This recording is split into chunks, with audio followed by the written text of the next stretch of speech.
Welcome once again to M5's English language learning program, Let's Speak English. I'm Gav Duncan and I'm here on your TV to help you learn English. Now, are you sitting comfortably? Yes? Good. And are you ready for today's lesson? Yes? Good. Okay, well, let's learn English together.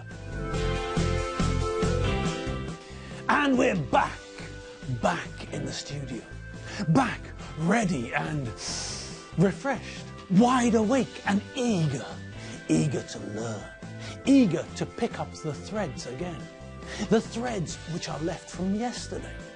Okay then, let's get started. Right then, here we all are, me, you, the crew, and somewhere out there, Margot the cat and Gusti the dog. And we all know that Gusti's dancing about like a mad chicken as I speak. Okay, never mind Gusti and his insane dancing skills. It's time for us to revisit the present continuous. Okay, so what's the word for the day? Well, there are two words for the day really. Word number one is the word versatile. And what sort of word is versatile? That's right, versatile is an adjective. Now, who remembers what an adjective is? Correct-a-doodle-doo. An adjective is a word we use to give information about a noun. We can use adjectives to add colour and depth to a sentence. We can take a boring sentence like, I have a cat, and we can add adjectives to the sentence to provide more information and also to make the sentence more interesting. I have a two-legged, green and orange striped, tailless, earless, one-eyed cat. So, we all remember what adjectives are. They give us more information about nouns. This means that we can use adjectives to make identification easier. For example, which is your car, Alfredo? The red one. Which red one? The two-door red one. Which two-door red one? The two-door red one with tinted windows. Which two-door red one with tinted windows? The two-door red one with tinted windows and alloy wheels. Which two-door red one with tinted windows and alloy wheels? The two-door red one with tinted windows and alloy wheels with white wall tires. Oh, that one. So, we can see how adjectives can provide or give us information. Extra information that helps us to identify something. When Dave first asked Alfredo about his car, Alfredo's answer only had one adjective in it, red. But in the car park there were lots and lots of red cars, and it was only by giving more and more information that Dave was able to identify Alfredo's car. Alfredo told Dave more and more information about his car.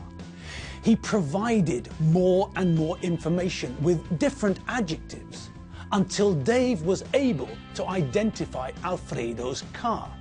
So, that's what we use adjectives for, to provide or give information about nouns. Alfredo used 5 adjectives to explain to Dave which car was his. So, Alfredo used adjectives to help identify his car. But when he used the adjectives, he also made the sentence more interesting, didn't he? I mean, it's possible to go through life speaking in monosyllables like yes, no, and But if we expand our speech, and one way of expanding our speech is by using adjectives, then we can make life better, more interesting, and we can all be happier.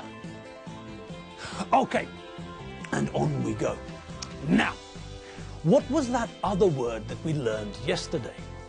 The one which was very similar to versatile. Can anyone remember? Yes, that's right. Badoing. Well done. The word is multifunctional. And, as we learned yesterday, the adjective multifunctional means that something can do lots of things. Like what? Yes, that's right. Like the present continuous tense. We can use the present continuous tense to talk about what's happening now at the time of speaking. And we can see the difference between the present simple and the present continuous if we look at this picture of our old friend Darth Vader. Okay, so that's Darth. And what is Darth? Darth is a lord of the dark side of the Force. We know that. Okay, and what does Darth do? Darth kills people and destroys planets and things. Good. Now we use the present simple tense in those two sentences because we're talking about permanent things, things which are true all the time, or most of the time. But when we look at the picture, we can see that Darth isn't killing people and destroying planets at the moment. No. At the moment, he's playing the cello. Good. So we know that we use the present continuous to talk about things that are happening now. Okay. But we also learned that we can use the present continuous to talk about plans and arrangements in the future, similar to what we do with going to. I'm playing squash with Chief Mangosuthu Buthelezi on Monday, for example. We arranged it, it's planned, and it's happening on Monday. Okay, and now we get to the part where we had to leave off yesterday. Now we get to the third use of the present continuous. Okay, are you ready? Yes? Good. Now, the third use of the present continuous is connected to the fact that we use the present continuous to talk about temporary situations, not permanent ones. Do you know those two words, temporary and permanent? They're adjectives with opposite meanings. They're not synonyms, they're antonyms. An antonym is another word for opposite. The antonym for bad, for example, is good. A synonym is the opposite of an antonym. A synonym is a word which means the same or nearly the same as another word. A possible synonym for bad is awful, for example. Although most synonyms in English are not 100% synonyms. The adjective awful, for example, is stronger than the adjective bad. Okay, back to temporary and permanent. Those two words are opposites, they're antonyms. Temporary means that it will only last for a limited period of time. Permanent means that it will last or remain unchanged forever and ever and ever. The easiest way to think about the difference between these two words is to think about two writing tools we use, two implements we use to write, a pencil and a pen.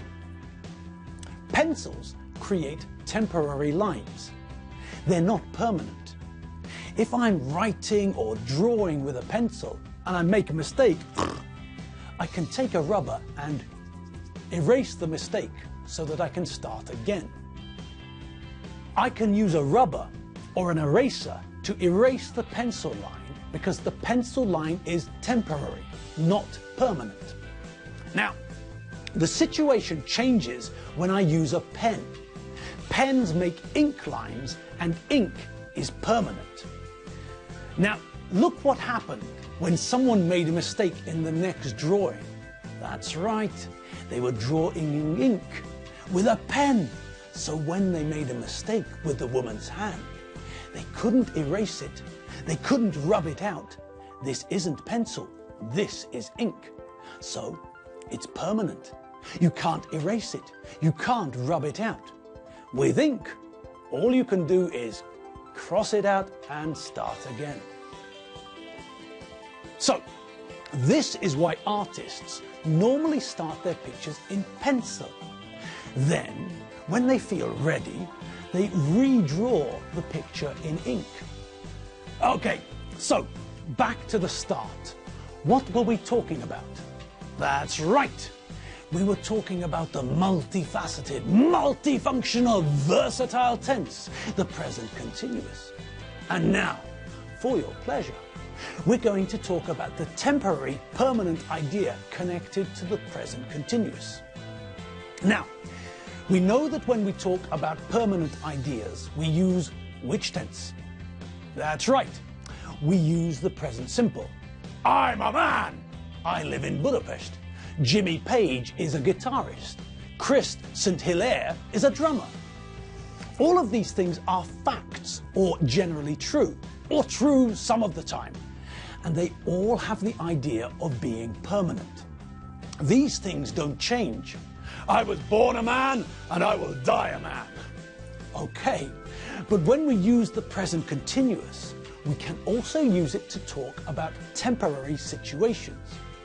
We use the present continuous to emphasize the temporary nature of the situation. So, let's look at a couple of examples. I live in Miskolc. I'm living in Miskolc at the moment.